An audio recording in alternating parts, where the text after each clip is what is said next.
Hello students, आज की video में आप सभी लोगों का स्वागत है।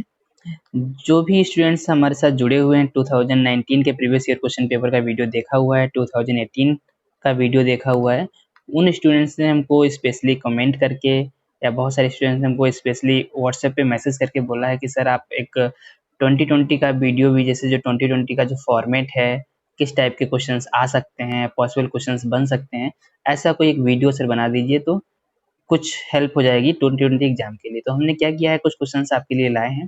ठीक है, बिल्कुल जैसा इसी पैटर्न में जो 2019 में आया, 2018 में इसी पैटर्न का कोशिश किया है कि ऐसे ही कुछ क्वेश्चंस आपके सामने बट डिफरेंट टाइप के क्वेश्चंस आ सकें, जो पॉसिबली है कि आ भी सकते हैं वैसे क्वेश्चंस या उस टाइप में आ सकते हैं। ठीक है गाइस, सो इसमें आपको क्या करना है, जो भी स्टूडेंट ने अभी तक तैयारी की हुई है, जो 12th में एग्जाम दिए हैं या फिर 12th के बाद वाले स्टूडेंट हैं, वो लोग क्या करें, तो सबसे पहले जैसे कि कोई भी क्वेश्चन स्टार्ट करने से पहले पहले वीडियो को पॉज कर लें और क्वेश्चन को कोशिश करें कि अपने आप सॉल्व करने का। ठीक है, कोई भी क्वेश्चन को पहले अपने आप सॉल्व करें पूरा क्वेश्चन, और उसके बाद उस क्वेश्चन का जो भी आंसर आएगा वो अपने आप टिक कर लें। फिर हम जैसे क्वेश्चन आगे बढ़ते जाएंगे वो क्वेश्चन से आप मैच करते चलना।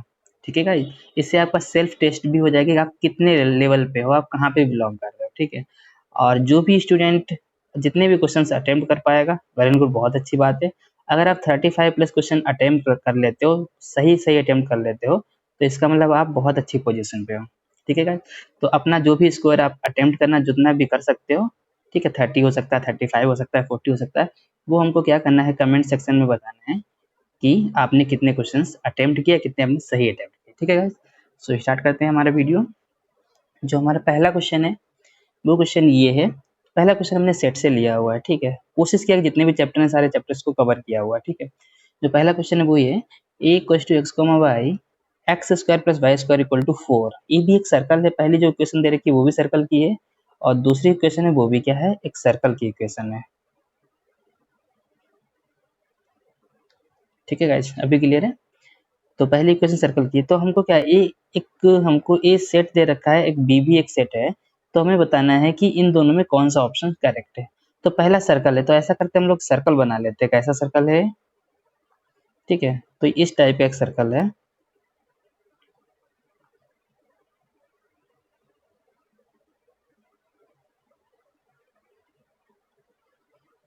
ये वाला जो सर्कल है दूसरा वाला सर्कल है, ये वाला सर्कल है। जो ये सर्कल है वो कौन सा वाला है, X square plus Y square equals to 9, क्योंकि इसकी जो रेडियस है वो ज्यादा है, इसकी रेडियस 3 है और इस वाले की रेडियस कितनी है, वो 2 है। ठीक है, अब यहाँ पे एक चीज हमको क्लियर दिख रही है कि ये वाला जो सर्कल है, पहला वाला सर्कल, वो दूसरे वाला सर्कल को कहीं पे भी टच नहीं कर रहा है, मतलब कोई भी पॉइंट इसमें नहीं मिल रहे हैं। ठीक है, तो इसका मतलब ए और बी, अगर हम क्या करें कि ए और इंटरसेक्शन बी करें, ए इंटरसेक्शन बी निकालें, तो ए इंटरसेक्शन बी का मतलब दोनों में से कॉमन क्या है, तो दोनों में से कॉमन कुछ भी नहीं है, तो ए इंटरसेक्शन बी क्या आएगा, हमारा 5 आएगा। ऐसा कोई ऑप्शन अवेलेबल है, ऐसा कोई भी ऑप्शन अवेलेबल नहीं है। ठीक है, फिर अगर हमको ए में से बी सब्ट्रैक्ट करना हो, ए और बी में से कुछ कॉमन है नहीं, तो ए में से अगर बी सब्ट्रैक्ट करोगे तो ए आ जाएगा, बी में से अगर ए सब्ट्रैक्ट करोगे तो बी आ जाएगा। माइनस करना आती है, ए माइनस बी करोगे तो ए आएगा, बी माइनस ए करोगे तो बी आएगा। ठीक है, तो अब इसमें से कौन सा ऑप्शन करेक्ट हो जाएगा, देखो ए इंटरसेक्शन बी जो है वो 5 आएगा, तो डी वाला ऑप्शन सही नहीं है। A intersection B not equal to 5, जबकि 5 है तो ए वाला भी गलत है। A minus B equal to A है, A B minus A equal to B है, तो हमारे पास कौन सा ऑप्शन करेक्ट है, बी वाला ऑप्शन करेक्ट है। ठीक है गाइस, सो स्टार्ट करते हैं नेक्स्ट। ए माइनस बी तो समझ ही गए होंगे आप लोग, जैसे कि मान लो ए के अंदर कुछ एलिमेंट है, मान लेते हैं 1 2 3 है, और बी के अंदर कुछ एलिमेंट है जो कि इसमें हो ही नहीं, लेट अस सपोज 4 5 है, तो जब ए माइनस बी निकालते हो तो कितना आएगा, ए माइनस बी का मतलब ए के अंदर से वो सारे एलिमेंट हटा देने हैं जो बी में है, तो इसका मतलब है कि कौन सा एलिमेंट 4 5 जो कि ए में है ही नहीं, तो 1 2 3 ही आएगा जो कि क्या है, खुद ए है। सेम स्टोरी यहाँ पे हो रही थी। ठीक है गाइस, सो हमारा सेकेंड क्वेश्चन है। सेकेंड क्वेश्चन हमारा इनइक्वालिटी का है। क्वेश्चन में गिवन है कि if mod of 3x plus 2 less than 1 then x belongs to the interval. तो यहाँ पे मॉड मॉड हमारा क्या बोलता है कि मॉड की जो ओपन होता है प्लस माइनस करके खोलता है, तो इसको मैं लिख सकता हूँ plus minus 3x plus 2 less than 1। ठीक है, तो एक बार प्लस ले लो तो कितना आ जाएगा, 3x प्लस 2 लेस देन 1, तो यहाँ से कितना आ जाएगा, x लेस देन माइनस 1/3।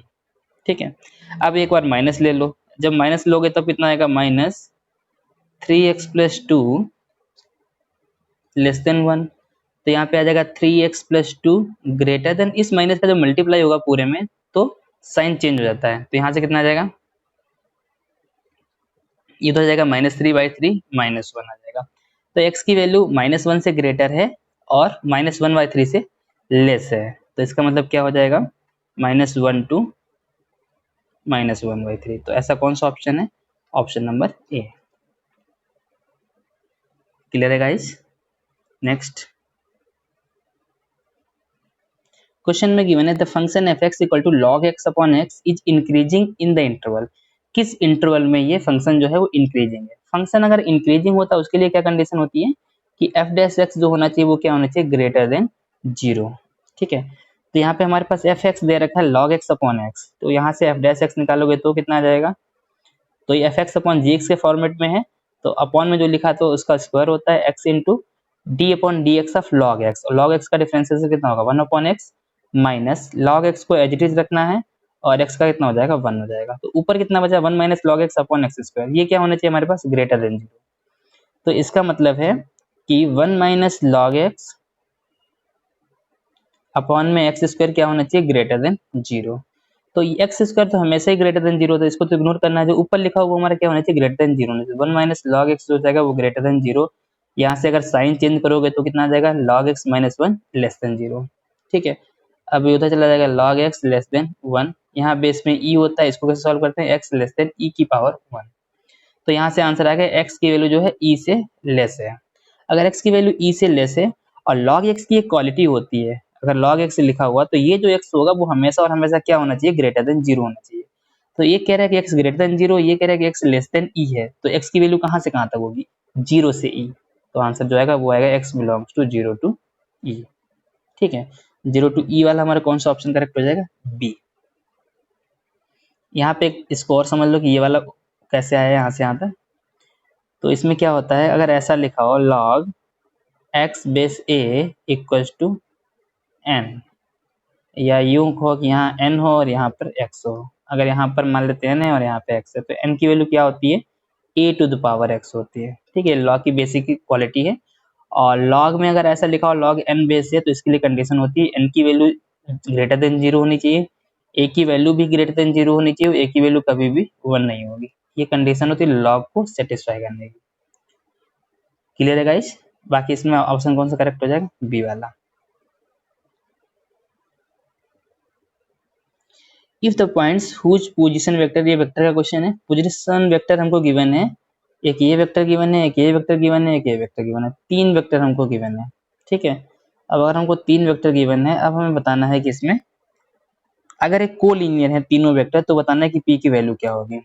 अगर कोलिनियर, मान लेते हैं पहला वाला वेक्टर जो है वो a है, दूसरा वाला b है और तीसरा वाला c है, तो इसका मतलब क्या करना है हमको, वेक्टर ए बी निकालना है और वेक्टर ए सी निकालना है। तो ए बी अगर ए सी के पैरेलल है तो क्या हो जाएगा, वो परपेंडिकुलर वाली कंडीशन ट्रू हो जाएगी। ठीक है गाइस, तो यहाँ पे सबसे पहले क्या करो, ए बी निकालो। ए बी कैसे निकालते हैं, ओ बी माइनस ओ ए करके। तो जो ए बी निकालोगे तो कितना आएगा, हाँ कोई भी अगर केस परपेंडिकुलर के लिए क्या कंडीशन होती है, सॉरी परपेंडिकुलर नहीं, कोलिनियर के लिए अगर पैरेलल होता है, अभी अभी हमने सीखा था ना, ए बी पैरेलल है ए सी के, तो ए बी का जो निकलेगा, ए सी का जो निकलेगा वेक्टर, पोजीशन वेक्टर जो आएगा वो डिवाइड करना है। जैसे सीख लेते हैं, यहाँ पे ए बी कितना आ जाएगा, 6 - 2।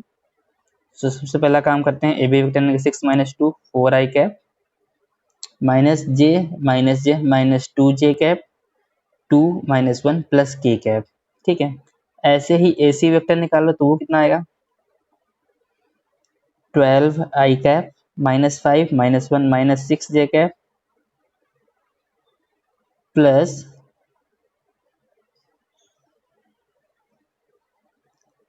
p-1 k कैप, यहाँ तक आ जाएगा। ठीक है, अब हमें क्या करना है, इनका रेशियो इक्वल कर देना है बस।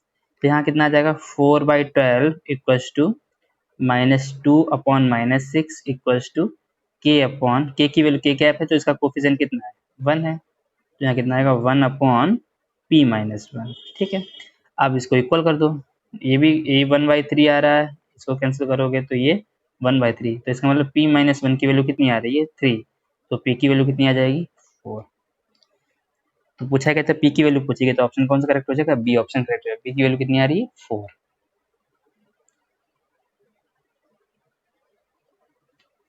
अभी वाला क्वेश्चन है, the area of the region bounded by the curve y equal to mod of x minus 1 and y equals to 1। ठीक है, तो सबसे पहले क्या करना है, y equal to mod x का अगर हम ग्राफ बनाते हैं, y इक्वल टू केवल मॉड x का, तो ये बनता है, जैसे हमने यहाँ पे लिखा y equals to mod x, तो मॉड x का ग्राफ ऐसा बनता है। लेकिन मॉड x का ग्राफ कब ऐसा बनता है? अगर इसके अंदर x को, मतलब जो भी मॉड के अंदर लिखा होता है उसको क्या करना है? 0 को इक्वल करना है। तो अभी इसका जो शार्प कॉर्नर है, ये वाला जो शार्प कॉर्नर है, अभी ये कहाँ पर है? 0 पे है। लेकिन अगर मॉड के अंदर कोई और वैल्यू, जैसे यहाँ पे है y इक्वल टू कितना दिया है? मॉड ऑफ x माइनस 1, तो जो कुछ भी उसके अंदर लिखा है उसको अगर 0 के इक्वल करोगे तो यहाँ से x की वैल्यू कितनी आ रही है? 1। पहले जो शार्प कॉर्नर 0 पे हो रहा था, अब वो शार्प कॉर्नर कहाँ चला जाएगा? 1 पे। तो इस टाइप का ग्राफ बन जाएगा, ये आ गया शार्प कॉर्नर 1 पे। तो ये पॉइंट कितना हो जाएगा? 1,0। दूसरी लाइन क्या है हमारे पास? है y इक्वल टू 1 है, y इक्वल टू 1 की लाइन, अच्छा हाँ, ये वाला पॉइंट 1 है, तो ये वाला पॉइंट कितना होगा? ये वाला पॉइंट भी देख लेते हैं, ये पॉइंट कितना होगा। तो कैसे चेक करोगे? यहाँ पे ये y एक्सेस पे x की वैल्यू क्या होती है? 0 होती है। तो यहाँ पे अगर हम x की वैल्यू 0 रख देंगे तो यहाँ पे कितना आएगा? 0 माइनस 1, 0 माइनस 1 माइनस 1 आएगा, माइनस 1 का मॉड में करोगे तो 1 आएगा, तो इसका मतलब ये 1 है, तो इसका मतलब y इक्वल टू 1 की लाइन ये हो जाएगी। ठीक है, अब y इक्वल टू 1 की लाइन ये हो गई। अगर ध्यान से देखो तो ये ट्राइंगल है, ये ट्राइंगल ही तो है। अब ट्राइंगल का एरिया क्या होता है? Half into base into height. तो हमको ये पता है कि हाइट ये कितनी है, यहाँ से लेकर यहाँ तक की जो डिस्टेंस है वो कितनी है? वो 1 है। अब ये डिस्टेंस अगर हमें पता चल जाए तो काम चल जाएगा। हाफ इंटू बेस, बेस मतलब आधार, आधार कितना है? बेस कितना है? तो ये हमारे पास पता है 0, x की वैल्यू यहाँ पे 0, यहाँ पे x की वैल्यू कितनी है वो निकाल लेते हैं। तो y इक्वल टू 1 इस इक्वेशन में रख दो, y की वैल्यू 1, तो वहां से x की वैल्यू आ जाएगी। तो 1 equals to mod of x minus 1, mod break होगा तो कितना आएगा? Plus minus 1। सॉल्व करोगे तो यहाँ से x की वैल्यू 0 आएगी और x की वैल्यू 2 आएगी। 0 तो यहाँ पता है, ये 2 यहाँ पे है, तो ये डिस्टेंस कितनी हो गई? 2। ठीक है, और ये डिस्टेंस कितनी है? 1 है, तो ये 2 है, ये 1 है, तो हाफ इंटू बेस, बेस कितना है? 2 है, और हाइट कितनी है? 1 है, तो ये इंटू इंटू हो जाएगा, तो यहाँ पे कितना आ जाएगा? केवल और केवल 1। ठीक है, तो हमारे पास इसमें आंसर कितना आ जाएगा? 1। 1 कौन सा ऑप्शन है? ए वाला ऑप्शन करेक्ट हो जाएगा। वैसे इसको हम डिफिनेट इंटीग्रेशन से भी कर सकते थे, बट यहाँ पे ट्रायंगल को सॉल्व करना ज्यादा ईजी है। ठीक है गाइस, वीडियो को एक बार पॉज करके अगर थोड़ा सा कम आ रहा हो तो एक बार इसको रिवाइंड करके भी देख सकते हो। Okay guys, so next question start करते हैं। The area included between the parabolas y square equal to 4x and x square equal to 4b, एक फार्मूला है, तो ये अगर हमको पता होता है इसके थ्रू हमारे बहुत सारे क्वेश्चंस इजीली सॉल्व हो जाएंगे।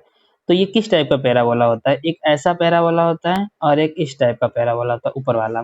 तो ये वाला जो एरिया बाउंडेड है यहाँ पर, ये वाला एरिया, ये एरिया होता है 16/3 AB। ठीक है, दैट मीन्स इसका जो आंसर करेक्ट है वो कौन सा है? बी वाला ऑप्शन करेक्ट है। ठीक है गाइस, इसमें क्वेश्चंस ऐसे पूछा जा सकता है कि Y square equal to 8x लिखा हो, ठीक है, या फिर लिखा हो कि x square equal to 4y। तो यहाँ पे क्लियरली हम क्वेश्चन में देख के बता सकते हैं कि a की वैल्यू कितनी है। अगर 4a इक्वल टू 8 तो a की वैल्यू 2 आ रही है, और यहाँ से b की वैल्यू कितनी है? 1 है। तो a और b पता है, और हमें पता है कि इन दोनों के जो क्या बोलते हैं बाउंडेड एरिया जो होता है, वो बाउंडेड एरिया के लिए क्या फॉर्मूला होता है? 16/3 a इंटू बी। तो यहाँ पे क्या करना है? 16/3, ए की वैल्यू निकाल ली और बी की वैल्यू पता है, कैंसिल करोगे तो कितना आएगा? 16 इंटू 2 32/3, ये आंसर हो जाएगा। क्लियर है गाइस, ये बहुत काम का फॉर्मूला है। ठीक है, तो इसके बाद हमारे पास नेक्स्ट क्वेश्चन है। नेक्स्ट क्वेश्चन है, if f a equal to something है then the value of limit this. Limit की वैल्यू निकालनी है। ठीक है, तो यहाँ पे एक चीज है, क्वेश्चन जो फॉर्मेट में दे रखा है वो किस फॉर्मेट का है? क्वेश्चन है एफ एक्स अपन जी एक्स के फॉर्मेट का क्वेश्चन है। इस फॉर्मेट का क्वेश्चन है, तो सबसे पहले हमारे दिमाग में एक रूल आना चाहिए, L Hôpital rule. L Hôpital rule, अगर एल हॉपिटल रूल हमारे दिमाग में आएगा तो वो क्या कहता है कि अगर वैल्यूज इसमें रखोगे तो क्वेश्चन 0/0 में मिले या फिर इनफाइनाइट बाय इनफाइनाइट में मिलेगा, तभी हम उस क्वेश्चन को इजीली कर पाएंगे इस रूल से। ठीक है, तो अब हमें क्या करना है, यहाँ पे वैल्यू रख के देखिए, जब यहाँ पे वैल्यू रख के देखोगे तो ये 0/0 बन रहा है। ठीक है, जब ये 0/0 बन रहा है, अब इसमें क्या करना है, डायरेक्ट हमको क्या करना है, एल हॉपिटल लगाना। एल हॉपिटल रूल क्या कहता है, अगर क्वेश्चन में fx अपॉन gx फॉर्मेट में, तो जो कुछ भी ऊपर है उसको ऊपर डिफरेंशिएट कर दो, ठीक है, और जो कुछ भी अपॉन में है उसको अपॉन में डिफरेंशिएट कर दो, यही रूल कहता है। तो यहाँ पर देखो gx है इंटू एफ ए है, एफ ए कॉन्स्टेंट है तो ये बाहर रहेगा, gx का हो जाएगा तो क्या आएगा, एफ ए कॉन्स्टेंट है और gx का कितना हो जाएगा, g dash x minus G A constant है और एफ एक्स का कितना हो जाएगा, एफ डैश एक्स डिवाइड में कितना, x का 1 हो जाएगा और a का 0 हो जाएगा। अब इसमें लिमिट रख दो, लिमिट रखोगे तो कितना आएगा, एफ ए इंटू में जी डैश ए माइनस जी ए इंटू में एफ डैश ए और अपॉन में कितना है, 1 है। तो यहाँ पे वैल्यूज रखो, वैल्यू क्या है, क्वेश्चन में एफ ए की वैल्यू दे रखी है 2 रखा, जी डैश ए की वैल्यू कितनी दे रखी है, जी डैश ए 2 दे रखी है, माइनस जी ए की वैल्यू कितनी है, -1 होगा तो ये +1 हो जाएगा, एफ डैश ए की वैल्यू कितनी है, वो भी 1 है और अपॉन में कितना है 1, 2 इंटू 2 4, 4 + 1 5, सी वाला ऑप्शन करेक्ट हो जाएगा। बहुत अच्छा कॉन्सेप्ट है और बहुत अच्छा क्वेश्चन भी है। इसी पैटर्न के क्वेश्चन 2018 में भी दिखे थे, 2019 वाले पेपर में भी थे। सेम टाइप का क्वेश्चन है, एफ कुछ वैल्यूज दे रखी हैं और इसकी वैल्यू हमसे पूछी गई कि क्या होगी। तो इसमें हमें क्या करना है, सेम टाइप का क्वेश्चन है, वैल्यूज रख के देख रहे हैं तो 0/0 बनना है, एल हॉपिटल रूल लगाना है, ये वाला क्वेश्चन ट्राई करना है और हमको बताना है कि कमेंट सेक्शन में कौन सा ऑप्शन सही है, ठीक है, कौन सा ऑप्शन सही, ट्राई करना है इसको। Next, the distance between the lines this and this, कोई भी दो लाइन है, उन दो लाइन के बीच में डिस्टेंस बतानी है, अगर वो दोनों लाइन पैरेलल होंगी तो, ठीक है, अगर पैरेलल होंगे तो डिस्टेंस, अगर पैरेलल नहीं होगी तो उनके बीच की डिस्टेंस ऑब्वियस बात है कि 0 आएगी। यहाँ पे अगर चेक करें तो यहाँ पे ये लाइन और ये लाइन दोनों लाइन पैरेलल है, पैरेलल होने के लिए क्या कंडीशन होती थी, m1 की वैल्यू m2 के इक्वल होनी चाहिए, मतलब दोनों के स्लोप क्या होने चाहिए, इक्वल होने चाहिए, ठीक है। तो यहाँ पे अगर हम इसका स्लोप निकालेंगे तो इसका कितना आ रहा है 5/12, इसका पहले वाले का स्लोप आ रहा है और दूसरे वाला का भी स्लोप कितना है 5/12 ही है, तो इसका दोनों लाइन कैसी हैं, पैरेलल लाइन से। तो इसमें डिस्टेंस के लिए क्या फॉर्मूला होता था, डिस्टेंस इक्वल टू होता था mod of C1 minus C2 upon √A² plus B²। यहाँ पे C1 की वैल्यू कितनी है 65 है, माइनस ऑफ -39 डिवाइडेड बाई √5 का स्क्वायर प्लस 12 का स्क्वायर, तो ऊपर कितना होगा 9 और 5 14, 9 और 1 10, 104 डिवाइडेड बाई 104 डिवाइडेड बाई कितना आएगा 12, 5 का 13 आ रहा है और कितनी बार जा रहा है 8 टाइम्स जा रहा है, ठीक है। तो ऑप्शन नंबर डी वाला करेक्ट हो जाएगा। आसान सा क्वेश्चन था, इसी पैटर्न में क्वेश्चन प्रीवियस एग्जाम में आया था 2019 में, ठीक है। If theta is angle between vectors a and b such that a dot b greater than equals to 0, find कौन सा ऑप्शन इनमें से करेक्ट है। a dot b हमें पता है कि क्या होता है, a dot b होता है mod a mod b cos theta, यही होता है और ये हमसे कहा गया ग्रेटर देन इक्वल टू 0 है, तो इसका मतलब मॉड ए और मॉड बी ये तो हमेशा पॉजिटिव होते हैं। अब हमको चेक करना है कि cos थीटा कहाँ पे ग्रेटर देन 0 होता है, तो हमने एक रूल 11th में पढ़ा था ASTC रूल ट्रिग्नोमेट्री में। ए का मतलब होता है कि यहाँ पे ऑल पॉजिटिव फर्स्ट क्वाड्रेंट मतलब 0 to 90 और यहाँ पे कितना होता है 180 होता है, यहाँ पे 270 होता है, यहाँ पे 360 होता है, ठीक है। तो 0 to 90 में ऑल पॉजिटिव जितने भी होते हैं sine cos tan cot sec cosec सारे पॉजिटिव होते हैं। दूसरे वाले में सेकंड क्वाड्रेंट में साइन और कॉसेक, थर्ड वाले में टेन कॉट और फोर्थ वाले में कॉस और सेक। तो फर्स्ट 0 to 90 में सभी पॉजिटिव होते हैं, ये हमको cos थीटा पॉजिटिव चाहिए, तो किसमें होगा 0 to π/2, अगर 0 to π/2 ऑप्शन है तो करेक्ट हो जाएगा, सी वाला ऑप्शन करेक्ट हो जाएगा, ठीक है। और यहाँ पर 0 to π/2 मतलब यहाँ पे ग्रेटर देन इक्वल टू 0 पूछा गया, तो इक्वल वाले 0 में तो यहाँ पे ऑप्शन में भी इक्वल वाला आएगा, सी और डी सेम ऑप्शन, बट यहाँ इक्वल नहीं लगा, यहाँ इक्वल लगा, सी वाला करेक्ट करेंगे, ठीक है। और डी वाला यहाँ पे जो फोर्थ क्वाड्रेंट है, फोर्थ क्वाड्रेंट का मतलब 270 से 360, यहाँ पे भी पॉजिटिव है cos थीटा, बट ऐसा हमको ऑप्शन में नहीं अवेलेबल है, तो इसलिए हम इस ऑप्शन को नहीं लेंगे, तो अभी केवल किसको सेलेक्ट करेंगे, सी वाले ऑप्शन को। आई होप क्लियर होगा। इसी टाइप का प्रीवियस ईयर में क्वेश्चन आया था कि जहाँ पे क्वेश्चन पूछा गया था A dot B less than equal to zero. तो ए डॉट बी कहाँ पे less than equal to zero है। ठीक है गाइस, जो पर्सन यहाँ तक वीडियो में पहुंच चुके हैं तो कमेंट में जरूर बताएं कि A dot B less than equal to zero किस में होगा। ठीक है, मतलब किस रेंज में होगा। तो यही चारों ऑप्शन है, इनमें बताना है किस रेंज में होगा। ठीक है गाइस, नेक्स्ट क्वेश्चन है if A and B are unit vectors and theta is the angle between them then mod of A minus B by 2 is. तो इस टाइप के क्वेश्चंस को करने के लिए क्या करना, जो भी क्वेश्चन में पूछा गया है बस उसी का स्क्वायरिंग से स्टार्ट कर देना है। जैसे mod of A minus B है तो mod of A minus B इसका स्क्वायर, तो ये कितना होता है mod of A square plus mod of B square minus 2 A dot B, या फिर यूं कह सकते हो कि mod of A mod of B cos theta. ठीक है, तो यहाँ पे मॉड ऑफ ए ये यूनिट वेक्टर दे रखा है, इसका मतलब मॉड है मॉड बी दोनों की वैल्यू क्या होगी 1, तो 1 का square 1 plus 1 minus 2 into 1 into 1 into cos theta. तो यहाँ पे कितना बन जाएगा 1 plus 1 2, 2 minus 2 cos theta, 2 common ले लोगे तो कितना बचेगा 1 माइनस कॉस थीटा। यहाँ फॉर्मूला लगाओ तो क्या बनेगा 1 माइनस कॉस थीटा, तो क्या बन जाएगा 1 minus 1 plus 2 sign square theta by 2, ये कैंसिल हो जाएगा 2 इंटू 2 4, तो यहाँ से साइन स्क्वायर थीटा बाई कितना आ जाएगा, तो यहाँ से आ जाएगा mod of A minus B का स्क्वायर डिवाइडेड बाई 4। इस 4 को इसके अंदर ले जाओ तो ये कितना आ जाएगा 2 और पूरे का स्क्वायर इक्वल टू कितना है साइन स्क्वायर थीटा है, equal to sine square theta. अब अगर यहाँ से साइन थीटा की वैल्यू निकालोगे तो कितनी आएगी,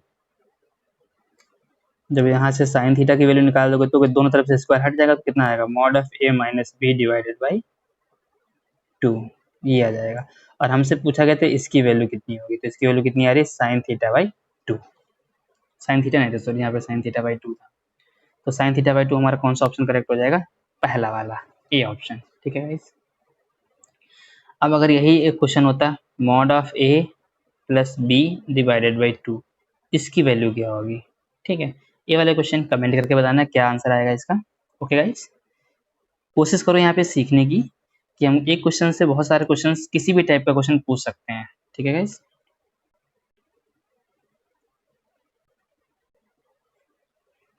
the equation of the normal at the point 2, 3 on the ellipse this। Normal पूछा गया है। ठीक है, तो नॉर्मल पूछा गया है, सबसे पहले तो क्या करेंगे स्लोप निकालो नॉर्मल का। तो क्या होता है कि डी वाई ओवर, ये टेंजेंट नॉर्मल का क्वेश्चन है। ठीक है, D by D X at point 2, 3 equal to, ये क्या होता है स्लोप होता है, किसका स्लोप होता है टेंजेंट का। अगर टेंजेंट का स्लोप ये होता है तो नॉर्मल का स्लोप कितना हो जाएगा, क्योंकि हमको पता है कि m1 इंटू m2 क्या होता है -1 होता है। टेंजेंट और नॉर्मल एक दूसरे के परपेंडिकुलर होती हैं, तो यहाँ से अगर m2 निकालना हुआ तो कितना आएगा -1 अपॉन m1 आएगा। तो सबसे पहला काम करो यहाँ से स्लोप निकाल लो कितना आएगा, तो इसको डिफ्रेंशिएट कर दो। तो 9x स्क्वायर का डिफ्रेंशिएट करो कितना आएगा 18x प्लस 32y, और y का वापस से करोगे 32y है, सॉरी यहाँ पे 3y नहीं है 32y है, और y का करोगे तो कितना आएगा dy over dx equal to 0। तो यहाँ से dy ओवर dx कितना मिला -18x डिवाइडेड बाई 32y। किस पॉइंट पर पूछा गया है 2, 3 पर। ठीक है, तो यहाँ पे 2, 3 रख देना है, तो -18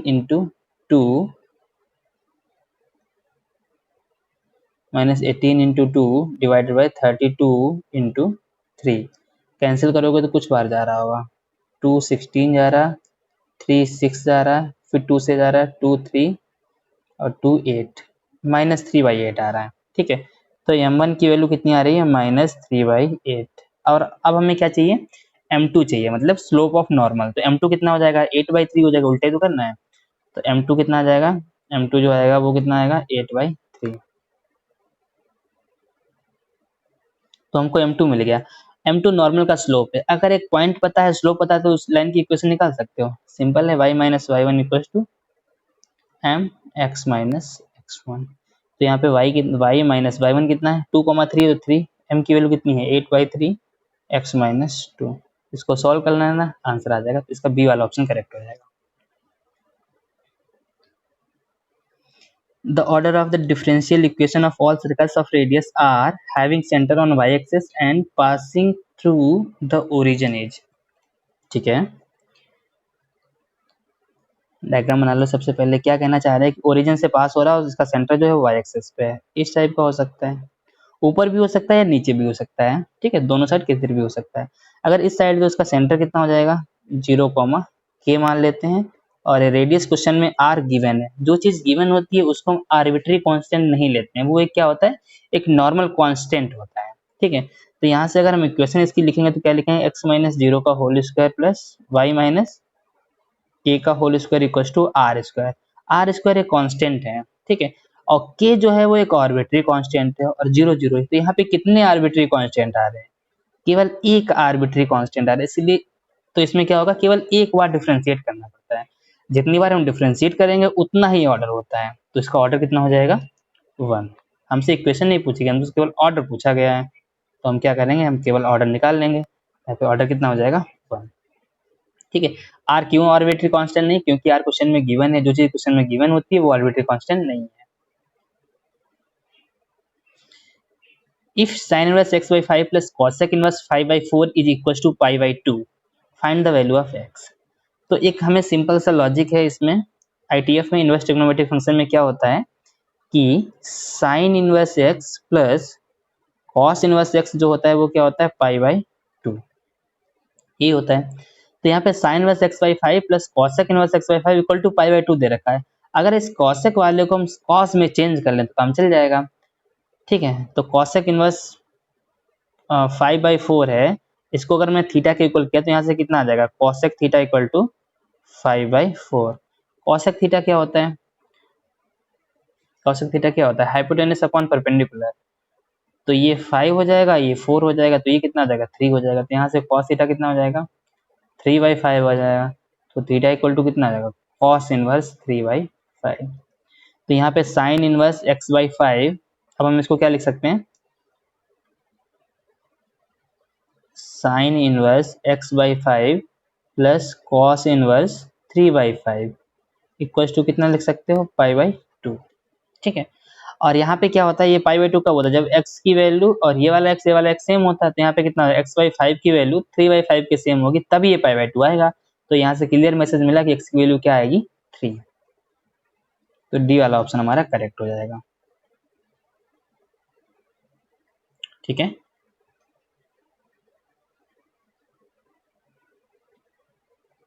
नेक्स्ट,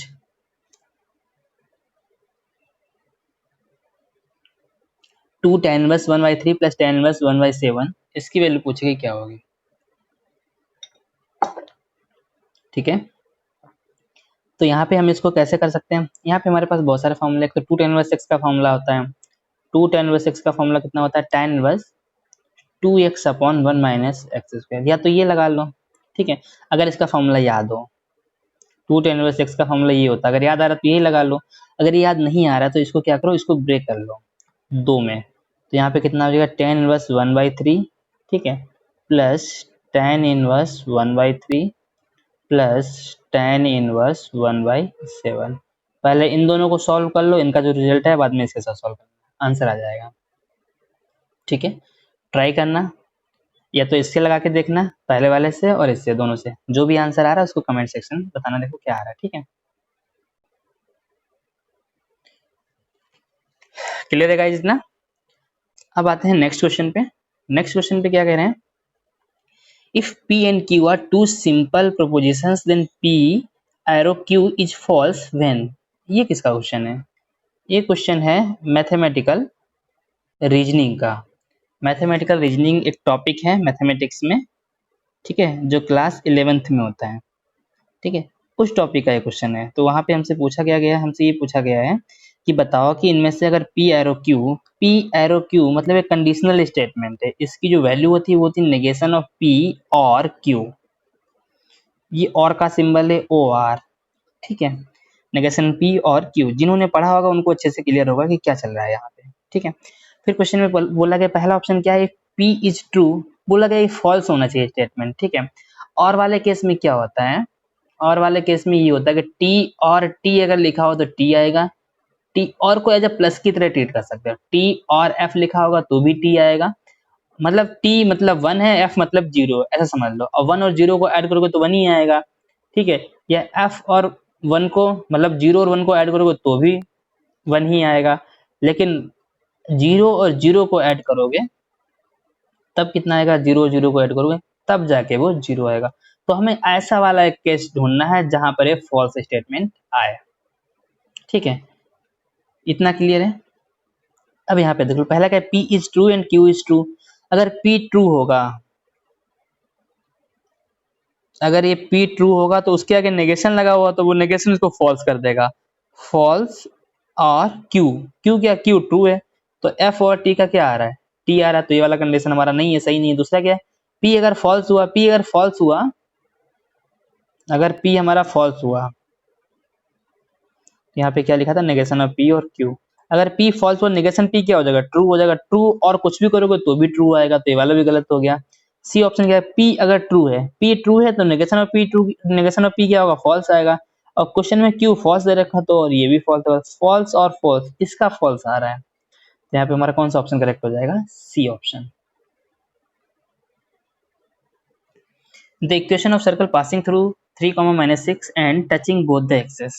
ठीक है, दोनों एक्सेस को टच कर रहा है सर्कल, और वो सर्कल किसी एक और पॉइंट से पास हो रहा है। वो पॉइंट क्या है, 3, -6, ये कहना चाह रहे हैं। ठीक है, 3, -6 है,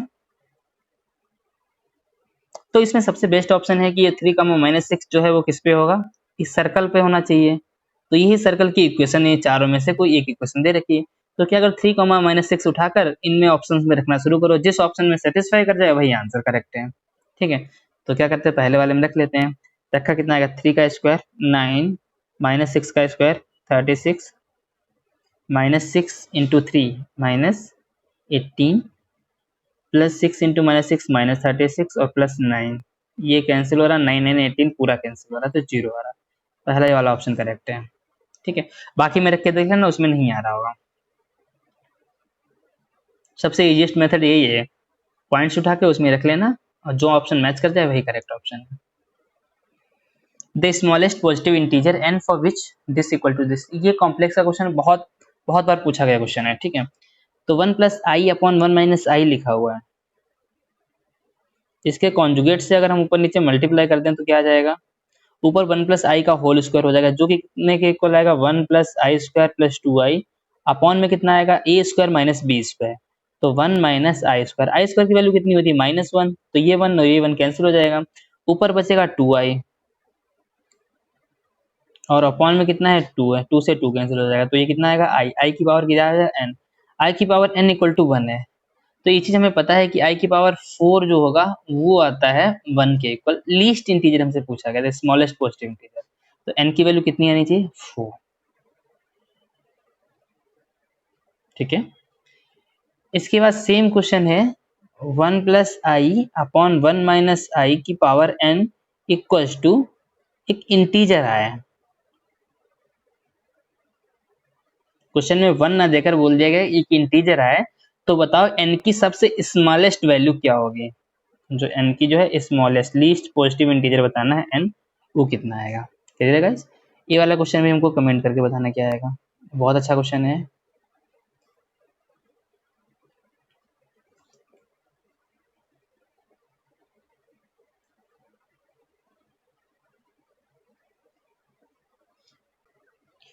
f(x) इक्वल टू समथिंग है, find the value of f'(4). ठीक है, तो सबसे पहले क्या करो, यहाँ से f(x) निकाल लो, थोड़ी देर तक इसमें थोड़ी दूरी तक हिंट दे रहे हैं। f(x) जब यहाँ से निकालोगे तो कितना आएगा, 4t² - 2f' है, इसको क्या करना है, इंटीग्रेट कर देना, इंटीग्रेट करके लिमिट लगानी है। ठीक है, थोड़ा सा बड़ा क्वेश्चन जाएगा, इंटीग्रेट करना है, इंटीग्रेट करके लिमिट लगानी है, और उसके बाद इसको क्या करना, वो f(x) आ जाएगा। ठीक है, f(x) आने के बाद फिर क्या करना, वापस से इसको f'(x) निकाल लेना। आसान सा है, थोड़ा सा लेंथी जाएगा, ट्राई करना इसको, जो आंसर है बताना क्या आंसर आ रहा है। ठीक है, if PM is the perpendicular from 2, 3 on the line this, then the coordinate of M are। कोई भी लाइन हमको गिवन है, एक लाइन है, एक पॉइंट है P, इससे हमने इस पे परपेंडिकुलर ड्रॉ किया है। लाइन की इक्वेशन है x + y = 3, और पॉइंट जो हमको गिवन है 2, 3, और हमें बताना है कि ये M कितना होगा। एम पॉइंट बताना। तो सबसे पहला तो दिमाग में ये आता है कि जो ये एम पॉइंट है वो एम पॉइंट इस लाइन पर है, ठीक है। तो यहाँ पे जो एम पॉइंट होगा, चार ऑप्शन में से कोई एक ऑप्शन होगा तो इस लाइन को सेटिस्फाई करेगा। रख के देखो, 2 और 1 रखा, 2 और 1 3 आ रहा, करेक्ट है पहला ऑप्शन। दूसरा रखा -1 और 4, ये भी 3 आ रहा है, ये भी करेक्ट है। चारों ही ऑप्शन करेक्ट हो रहे हैं, ठीक है, अगर इस तरीके से देख रहे हैं तो अब हमको क्या करना है, दूसरा तरीका यूज करना है। दूसरा तरीका क्या होता है,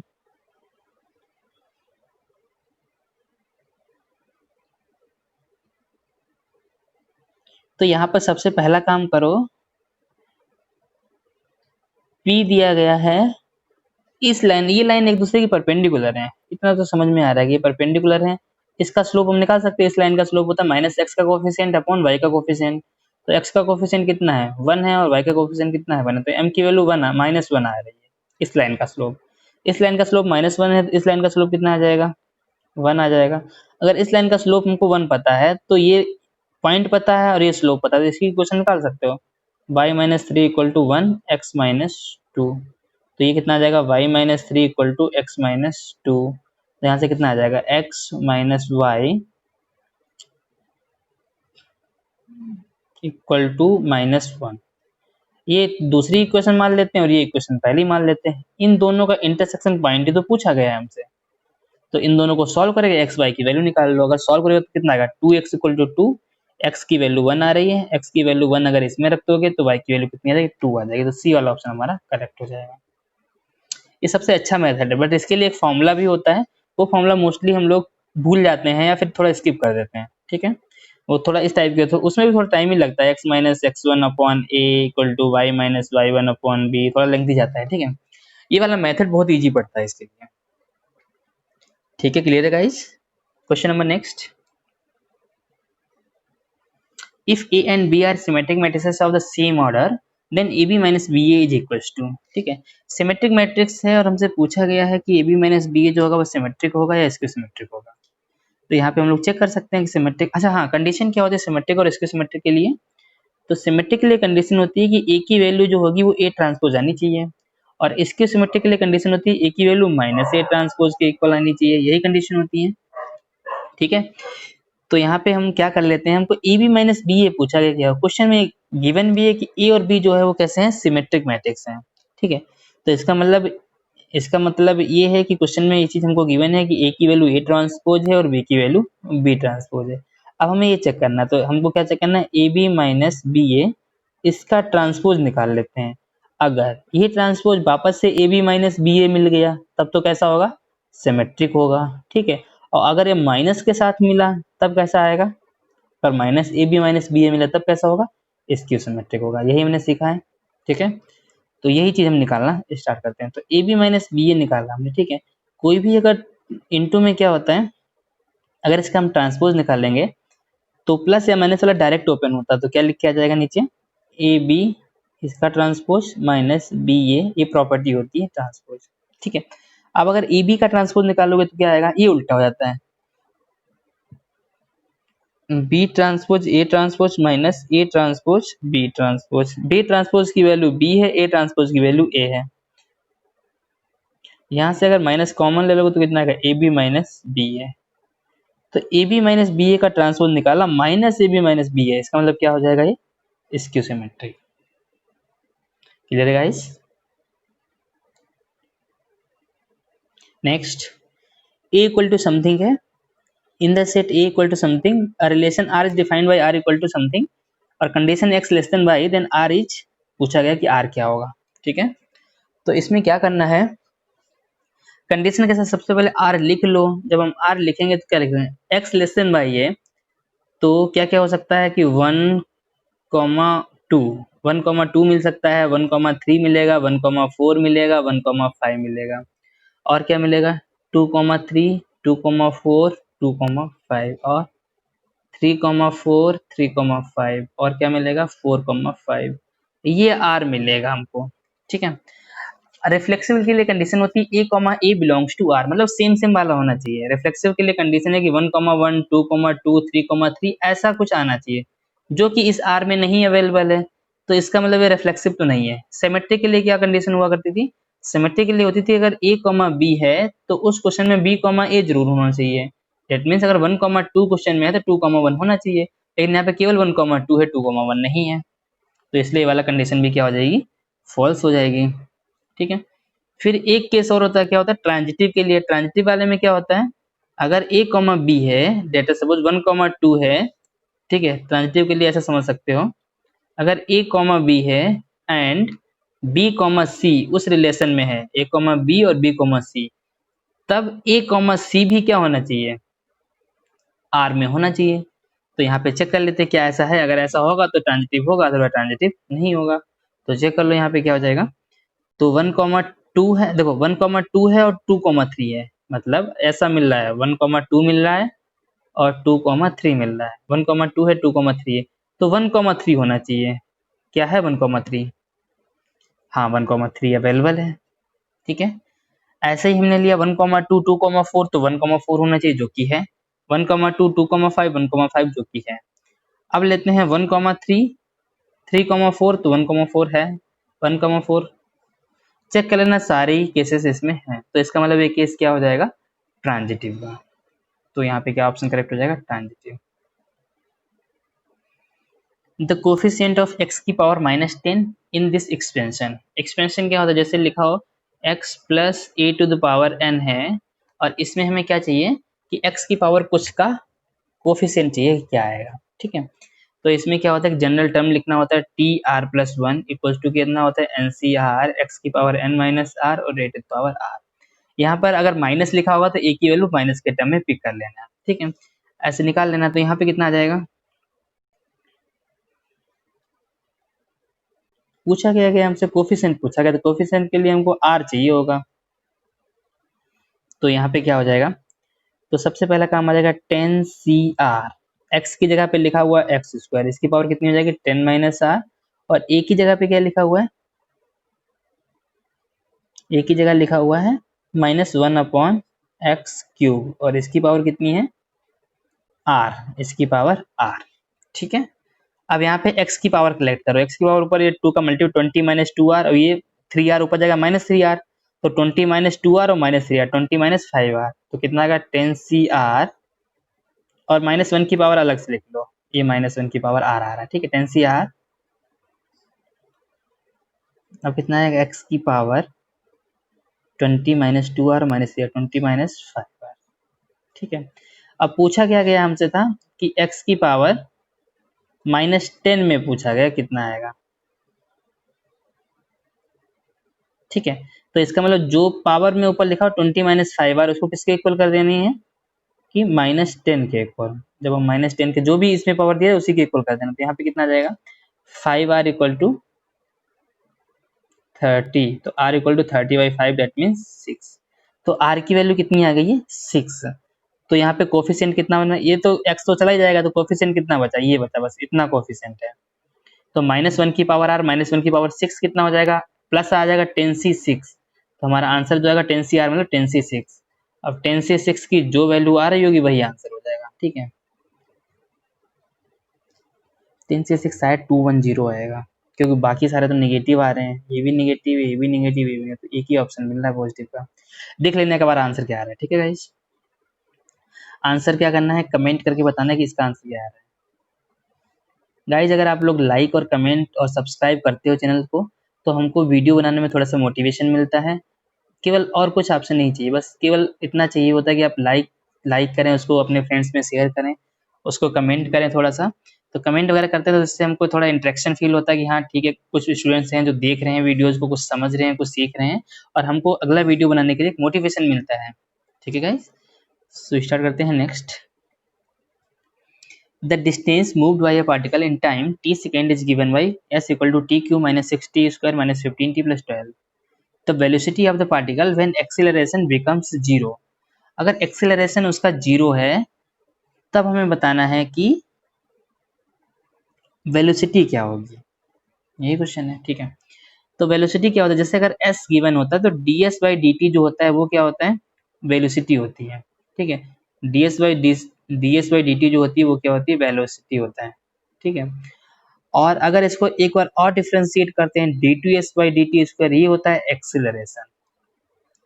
तो अगर एक्सेलरेशन को 0 कर देंगे तब बताना है कि वेलोसिटी क्या होता है। सबसे पहले इसको एक बार डिफरेंशिएट कर लो, तो ds/dt हमने निकाला तो कितना आ जाएगा, t क्यूब का कितना हो जाएगा 3t square minus 6t square का हो जाएगा 12t माइनस 15। ठीक है, अब इसको एक बार और डिफरेंशिएट करो,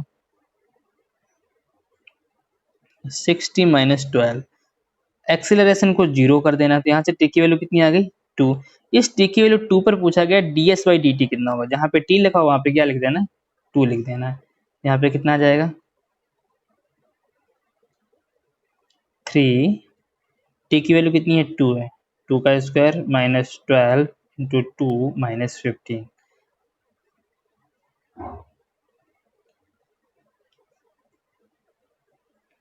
माइनस 12 और minus 15 minus 27, B option correct हो जाएगा,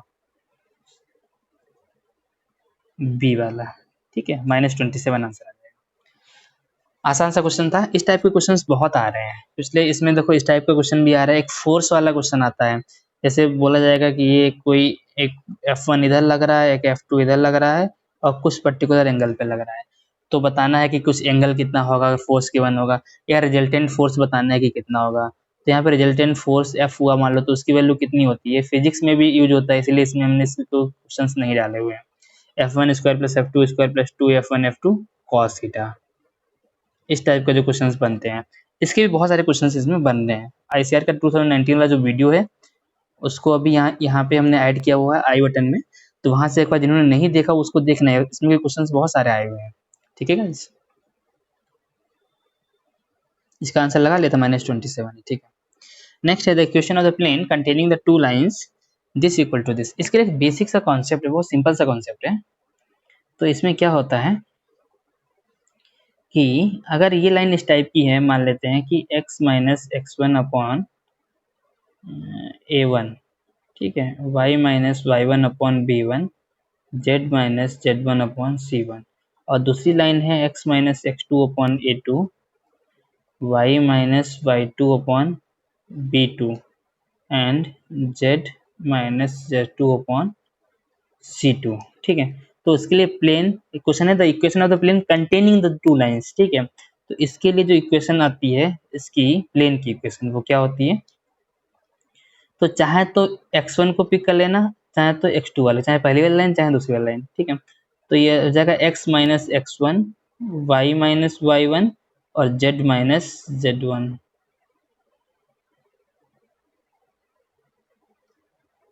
यहाँ पे दिक्कत हो रही है,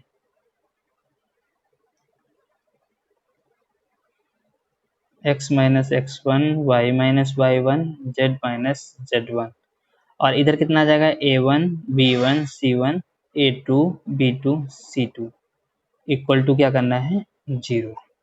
ठीक है, इसको सॉल्व करना है, जो इक्वेशन आ जाएगी वही आंसर हो जाएगा। ठीक है, यहाँ पे पहले वाला x1 y1 z1 ले लो, तो यहाँ पर x1 y1 z1, या फिर यहाँ पे लिख सकते हो x2 y2 और z2, बाकी नीचे यही रखना है। ये दोनों ही प्लेन की इक्वेशन है, दोनों ही सेम आंसर आएगा। ठीक है, अब यहाँ पे जैसे इसके निकाला तो यहाँ पे कितना आ जाएगा 8x।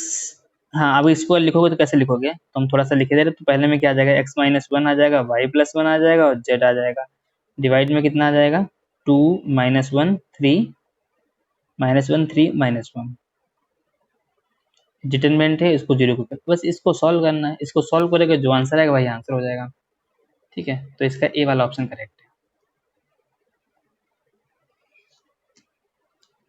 The value of d upon dx of mod of x minus 1 plus mod of x minus 5 at x equal to 3। x की वैल्यू अगर 3 है तो हमें बताना है कि dy over dx क्या होगा। ठीक है, तो अगर x की वैल्यू 3 है और हमने मान लेते पहले रख दी इसमें x की वैल्यू 3, 3 माइनस 1 कितना आएगा 2, 2 कैसी वैल्यू है पॉजिटिव वैल्यू है, तो इसका मतलब पहला वाला जो खुलेगा वो कैसा खुलेगा पॉजिटिव में खुलेगा, तो d अपॉन dx ऑफ कितना आ जाएगा x माइनस 1। दूसरे वाले में क्या होगा x की वैल्यू 3 रखने पे 3 माइनस 5 माइनस आ रहा है, तो ये किसमें खुलेगा नेगेटिव में, नेगेटिव में खुलेगा तो कितना आएगा माइनस x प्लस 5। ठीक है, आप इसको जब सॉल्व करोगे तो x से x कैंसिल हो जाएगा, 5 माइनस 1 4 आ जाएगा, d upon D x of 4। 4 कैसी वैल्यू है कांस्टेंट है, कांस्टेंट का डिफरेंशिएशन कितना होता है 0 होता है। बस हमें यहाँ पे ये सोचना था कि मॉड का क्या करना है, इसी के लिए क्वेश्चन रखा हुआ, केवल मॉड वाले क्वेश्चन, एक दो क्वेश्चन 2019 के पेपर में भी दिखे थे। ठीक है गाइस, मॉड की एक सिंपल सी स्टोरी होती है, अगर मॉड एक्स है, मॉड एक्स अगर एक्स की value greater than equal to zero है तब प्लस एक्स आता है, और मॉड की वैल्यू अगर एक्स लेस देन जीरो है तो माइनस एक्स आता है। जैसे हमें पता है कि मॉड के अंदर चाहे प्लस टू लिखा हो तो भी टू आएगा, मॉड के अंदर अगर माइनस टू लिखा हो तो भी टू आएगा, यही होता है। ठीक है, मॉड के अंदर टू लिखा तो टू समझ में आता है, अगर मॉड के अंदर माइनस टू लिखा तो प्लस टू कैसे बनता होगा, माइनस टू के आगे अगर हम एक और माइनस लगाते हैं तब जाके प्लस टू बनता है। ठीक है गाइस, तो वही चीज यहाँ पे अगर एक्स की वैल्यू लेस देन जीरो हो रही तभी माइनस एक्स आता है, इसीलिए इस टाइप से खुला था।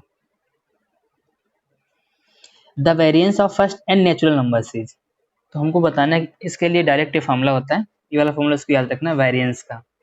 ठीक है, वेरिएंस क्या होता है, फर्स्ट एन नेचुरल नंबर का n square minus one upon 12। Variance को हम लोग डिनोट करते हैं सिग्मा स्क्वायर से। ठीक है, फिर इसके बाद एक और आता है स्टैंडर्ड डेविएशन, स्टैंडर्ड डेविएशन को शॉर्ट फॉर्म में कहते हैं एस डी। ठीक है, एस डी जो होता है वो उसको बोलते हैं सिग्मा, अगर ये सिग्मा हुआ तो इसके लिए क्या हो जाएगा, फर्स्ट एन नेचुरल नंबर का standard deviation under root n square minus one upon 12। ठीक है, डायरेक्ट क्वेश्चन ये वाला भी दिख सकता है, डायरेक्ट क्वेश्चन ये वाला भी दिख सकता है। इसका एप्लीकेशन भी हो सकता है, फर्स्ट 7 नेचुरल नंबर का स्टैंडर्ड डेविएशन बताओ या फर्स्ट 7 नेचुरल नंबर का वेरिएंस बताओ। तो इसमें क्या करना है, first 7 natural number, first 7 natural number का क्या बताना है तुमको, स्टैंडर्ड डेविएशन, इसको कमेंट सेक्शन में बताना क्या आएगा। गाइस ये सारे क्वेश्चंस कहीं न कहीं पे प्रीवियस ईयर में पूछे गए हैं, वही क्वेश्चंस हमने कोशिश किया है पिक करने का। तो ये वीडियो बहुत अच्छा है, ठीक है, प्रैक्टिस करने के लिए सुपर वीडियो है। तो आप लोग इसमें जो भी क्वेश्चंस हमने पूछे हैं कमेंट करने के लिए, उनको ट्राई अवश्य करना है। ठीक है गाइस, तो इस वाले क्वेश्चन में क्या करना है, फर्स्ट 7 नेचुरल नंबर्स बनाने हैं, फर्स्ट 7 नेचुरल नंबर का स्टैंडर्ड डेविएशन बताना है गाइस। ठीक है, नेक्स्ट है if z equal to something, इन चारों में से कौन सा ऑप्शन करेक्ट होगा। हाँ, तो वैसा कुछ फील हो रहा है, डिमाइवर थ्योरम में एक चीज हुआ करती थी, cos theta plus iota sine theta. अगर डिमाइवर थ्योरम कॉम्प्लेक्स नंबर याद हो, थोड़ा बहुत तो याद ही होगा अभी करंट, क्योंकि कुछ दिनों बाद एग्जाम होने वाला है।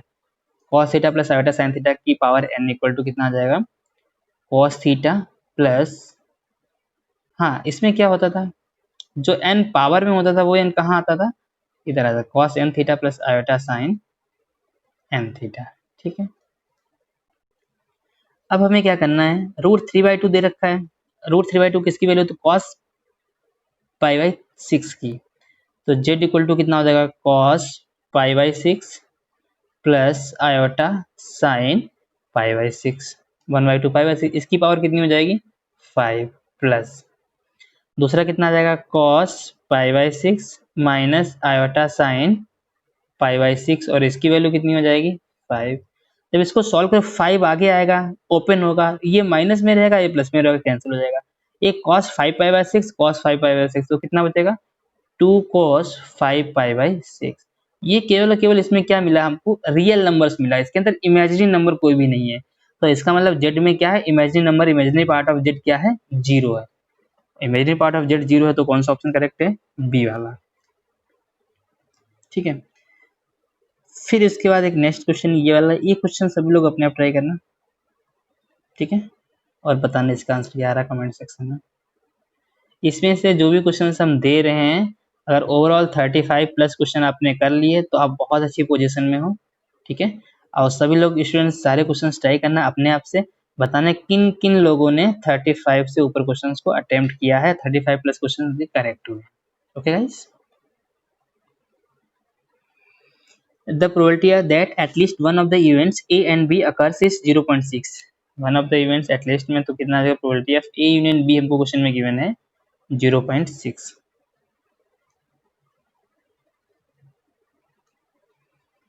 A and B occur simultaneously with probability 0.2, that means P A intersection B हमको गिवन है कितना है 0.2। पूछा हमसे क्या, P A bar plus P B बार, तो इसका क्या मतलब होता है, तो इसका मतलब होता है 1 minus probability of A plus 1 minus probability of B। तो कितना आ जाएगा 2 minus probability of A plus probability of B, ऐसा। और probability of A intersection B के लिए फॉर्मूला क्या होता है, probability of A union B equals to probability of A plus probability of B minus probability of A intersection B. इसकी value 0.2, इसकी value 0.8, इधर आएगा 0.1 आ जाएगा। तो पी ए प्लस बी की वैल्यू कितनी आ रही है? 1 आ रही है। सॉरी 0.6 था, यहाँ पे कितना था? 0.8 आएगा। इसकी वैल्यू 0.8 आ रही है, 2 है। 2 माइनस 0.8 1.2। तो सी ऑप्शन हमारा करेक्ट हो जाएगा, 1.2। सॉल्व कर लेना आ जाएगा। ठीक है, यहाँ पे क्वेश्चन हमसे अच्छा एक चीज हमने और सीखी थी, प्रोबेबिलिटी होती है उसकी वैल्यू कितनी होती है? 0 से 1 होती है, उससे ऊपर वैल्यू होने केवल एक प्रोबेबिलिटी की होती है। बट यहाँ पे क्या हो रहा है, दो प्रोबेबिलिटी जो है वो ऐड होके आ रही है। ठीक है, तभी इसकी जो वैल्यू आ रही है वो 1.2 आ रही है। The value of the integral minus pi by 2 to pi by 2 log a minus sin theta upon a plus sin theta where a greater than 0. Minus a to a,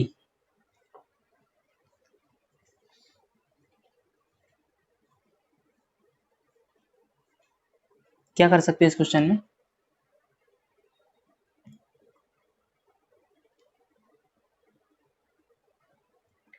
सबसे पहले क्वेश्चन में check करना है कि even है या odd है। ठीक है, तो इवन ऑड कैसे चेक करते थे? लॉग ऑफ मतलब फंक्शन के अंदर अगर माइनस रखते थे तो सेम आना चाहिए था।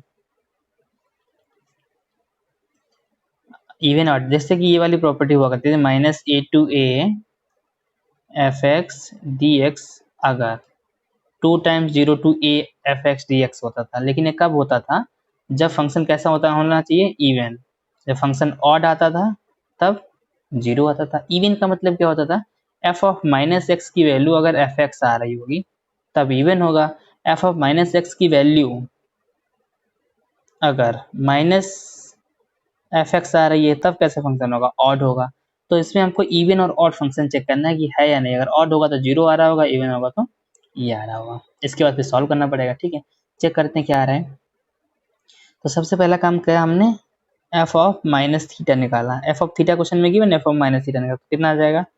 Log a minus sine of minus theta क्या होता है? माइनस का साइन थीटा होता है, तो ये क्या हो जाएगा? प्लस साइन थीटा हो जाएगा।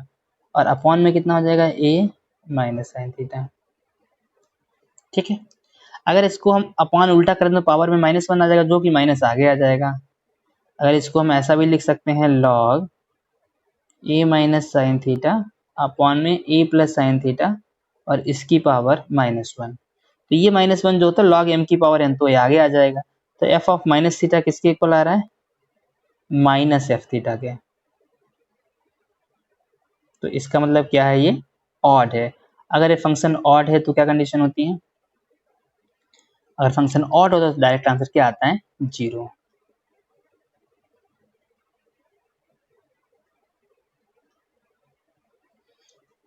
Out of 40 consecutive integers, 2 are chosen at random. The probability that their sum is odd.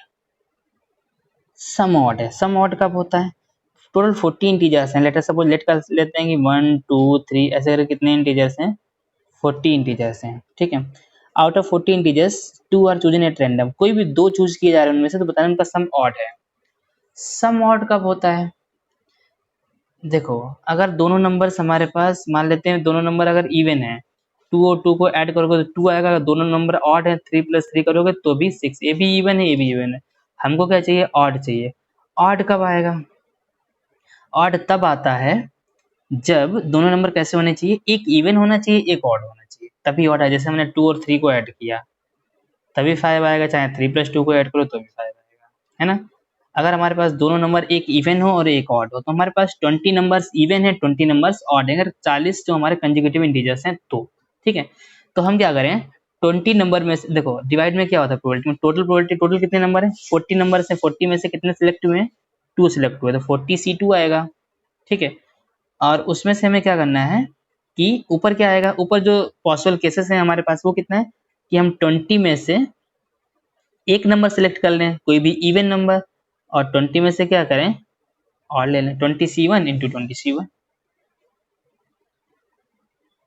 ठीक है, 20C1 मतलब 20 नंबर्स में से एक इवन नंबर ले लिया, 20 नंबर में से एक ऑड नंबर ले लिया, यहाँ पे बनाएगा सॉरी।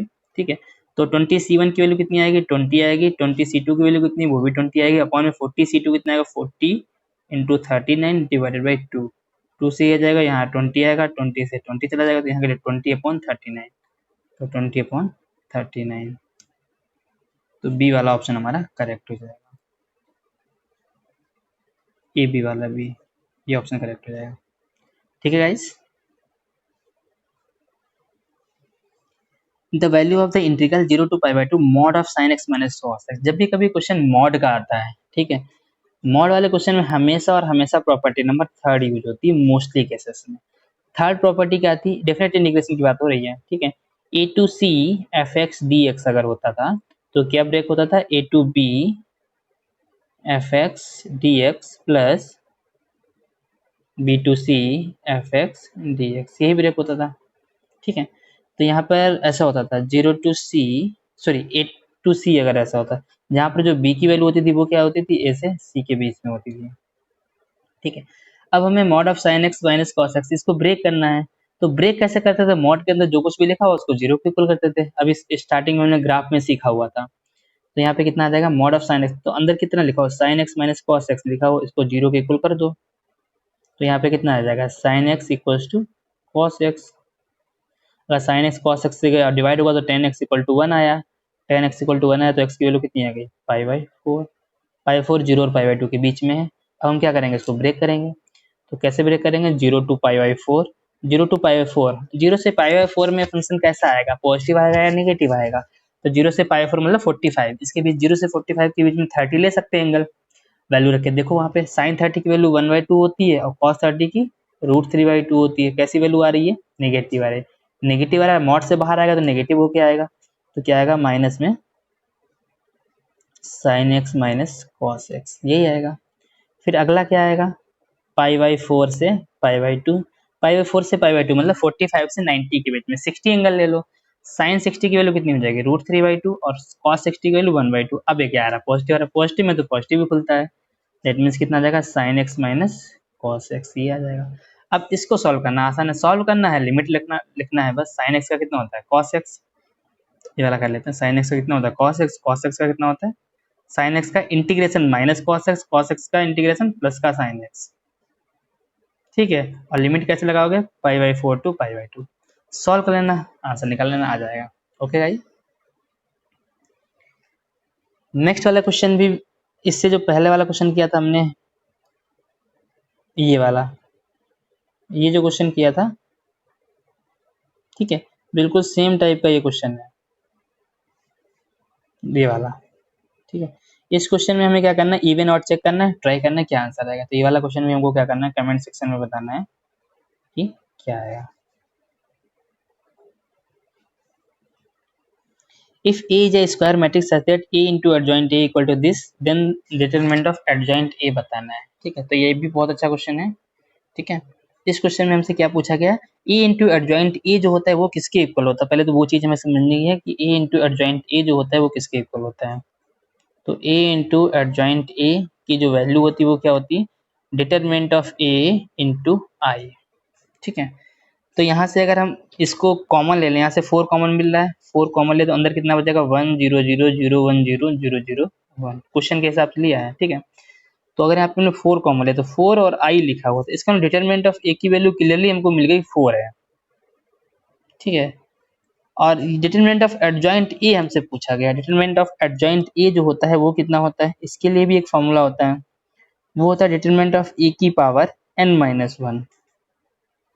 ठीक है, डिटरमिनेंट ऑफ ए की पावर n-1, और डिटरमिनेंट ए की वैल्यू कितनी है, 4 है, n का मतलब क्या होता है, जितना इसका ऑर्डर है, ऑर्डर कितना है इसका, 3 क्रॉस 3 का ऑर्डर, तो यहाँ पे कितना आ जाएगा, डिटरमिनेंट ऑफ 4, ए की वैल्यू 4 है, 4 की पावर 3-1, दैट मीन 4 की पावर 2, और 4 की पावर 2 कितना होता है, 16, दैट मीन्स हमारा कौन सा ऑप्शन करेक्ट हो जाएगा, बी। अच्छा क्वेश्चन है, बहुत ही अच्छा क्वेश्चन है। ठीक है, the domain of the definition of the function, इस फंक्शन की डोमेन चाहिए हमको। अंडर रूट क्या कहता है, अंडर रूट ये कहता है उसके अंदर की जो भी वैल्यू लिखी होगी, ये एफ एक्स जो होगा वो हमेशा हमेशा कैसा होना चाहिए, ग्रेटर देन इक्वल टू 0, ये कहता है अंडर रूट के अंदर की कोई वैल्यू क्या होनी चाहिए, greater than equal to 0। Under root के अंदर लॉग दे रखा है, लॉग वैसे भी हमेशा पॉजिटिव होता है तो इसका कोई इशू नहीं है। अब आते हैं लॉग पे, लॉग क्या कहता है, लॉग के अंदर कोई भी वैल्यू लिखी होती है तो इसके लिए क्या कंडीशन होती है, एन की वैल्यू ग्रेटर देन 0 होनी चाहिए, ए की वैल्यू ग्रेटर देन 0 ए की वैल्यू 1 नहीं होनी चाहिए। तो ए का मतलब बेस होता है, बेस कितना है 10 है, तो 10 वैसे ही ग्रेटर देन 0, ये कंडीशन ट्रू है। ए नॉट इक्वल टू 10 की वैल्यू नॉट इक्वल टू 1, ये भी ट्रू है। केवल हमको ये कंडीशन लगानी है, चेक करनी है कौन सा आंसर करेक्ट है। ये क्या लिखा हो 5x minus x square divided by 4, ये क्या होना चाहिए ग्रेटर देन 0, 4 चला जाएगा। यहाँ पे अगर माइनस कॉमन ले लोगे तो कितना आएगा माइनस एक्स, यहाँ से आएगा x into x minus 5 less than 0, sign change हो जाएगा। यहाँ पे x की वैल्यू 0 आ जाएगी और 5 आ जाएगी, प्लस है माइनस है प्लस है, चाहिए कि हमको लेस चाहिए मतलब माइनस वाला, तो x की वैल्यू क्या आ रही है 0 to 5, सी वाला ऑप्शन करेक्ट हो जाएगा। The angle between the tangent to the curve, ठीक है, कोई भी एक कर्व है उसकी कोई भी दो टेंजेंट्स है, मान लेते हैं ये टेंजेंट है एक दूसरी टेंजेंट है, इन दोनों टेंजेंट के बीच का एंगल हमें बताना है कितना है। पहले टेंजेंट के लिए मान लेते हैं कि स्लोप m1 है, दूसरे टेंजेंट के लिए स्लोप मान लेते हैं m2 है, तो इनके बीच का जो एंगल होता है उसके लिए क्या फॉर्मूला होता है tan theta equals to mod of m1 minus m2 upon 1 plus m1 into m2, यही होता है। अब हमें क्या करना है m1 निकाल लेना है m2 निकालना है, m1 तो निकाल ही लोगे, m1 कैसे आएगा dy over dx at point क्या, पहला वाला पॉइंट 2,0 है, दूसरा m2 कैसे निकालोगे dy over dx at point, point कितना है 3,0, दोनों पे पॉइंट निकालना है कि m1 आ जाएगा m2 उसकी वैल्यू यहाँ रख देना थीटा आ जाएगा, कर लोगे, कमेंट करके बताना क्या आंसर आ रहा है। जहां तक के साथ बी आंसर आ रहा है, ठीक है, एक बार कमेंट करके बताना क्या आंसर आ रहा है इसका।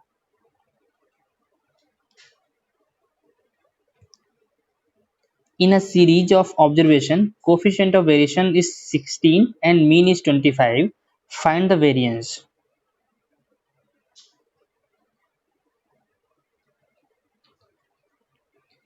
ठीक है, in series of coefficient of variance, अच्छा इसके लिए फॉर्मूला क्या था कोफिशिएंट ऑफ वेरिएंस का,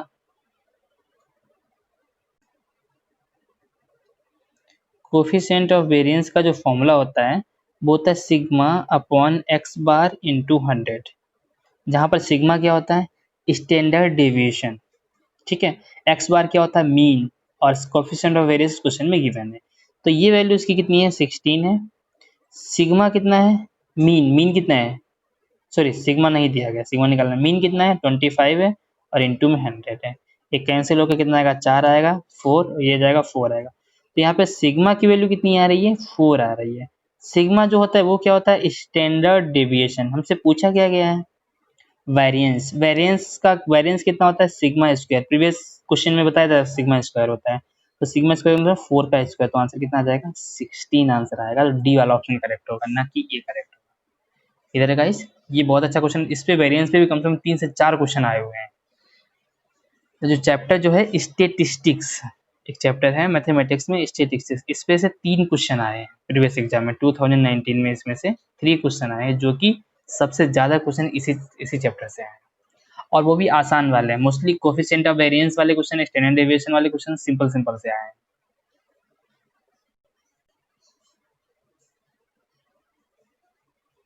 the slope of the tangent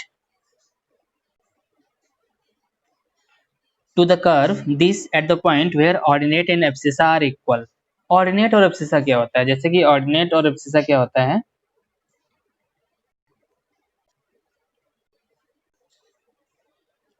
जैसे कि हमने मान लेते कोई भी चीज लिखी हुई है यहाँ पे x, y, ठीक है, एक पॉइंट लिखा हुआ है x, y, तो x होता है वो एब्सिसा होता है, y जो होता है वो क्या होता है ऑर्डिनेट होता है, ठीक है, ऑर्डिनेट का मतलब हिंदी में ऑर्डिनेट को बोलते हैं कोटि, ठीक है, और एब्सिसा को बोलते हैं भुज, जो हिंदी वाले स्टूडेंट्स हैं उनके लिए। अगर वो क्या है where ordinate abscissa are equal, अगर ऑर्डिनेट और एब्सिसा इक्वल हैं तो बताना है कि इसका स्लोप कितना है, तो सबसे पहला काम करो ऑर्डिनेट और इसको इक्वल ही कर दो, तो y की वैल्यू x मतलब कुल मिला के y जो है वो x के इक्वल है, ऐसा क्वेश्चन में गिवन है। तो यहाँ पे क्या आ जाएगा x equal to 9 minus x square, इसका मतलब कितना हो जाएगा x square equal to 9 minus x square, root था ना ये, तो यहाँ पे 2x square equal to 9, that means x square की वैल्यू कितनी आ गई 9/2, यहाँ से अगर क्लियरली देखो तो x की वैल्यू कितनी आ गई √9/2, ठीक है। अब हमें इसको क्या करना है डिफ्रेंशिएट करना है, स्लोप का मतलब होता है डिफ्रेंशिएट करना, x की वैल्यू मिल गई, अब इसको क्या करो डिफ्रेंशिएट कर दो, जब इसको डिफ्रेंशिएट करोगे तो कितना आएगा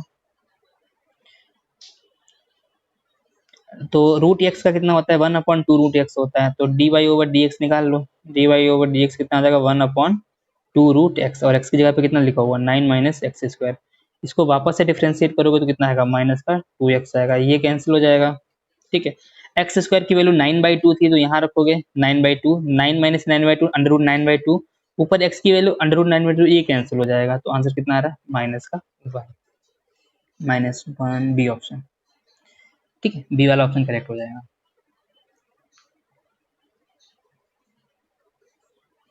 9 की पावर समथिंग है, इंटू इंटू करके दे रखा है, वैल्यू बताने से कितनी है, तो यहाँ से क्लियरली हमको दिख रहा है अगर मल्टीप्लाई में दे रखी होती है तो पावर क्या हो जाती है, ऐड हो जाती है। तो यहाँ पे कितना आ जाएगा, 9 की power 1/3 plus 1/9 plus 1/27 plus dot dot dot dot infinite. ऊपर अगर ध्यान से देखो तो ऊपर एक जीपी बन रही है, इनफाइनाइट, एस इनफाइनाइट जीपी का कितना होता है, a/1 - r। यहाँ पर a की वैल्यू कितनी है, 1/3 है, 1 माइनस r की वैल्यू भी कितनी है, 1/3।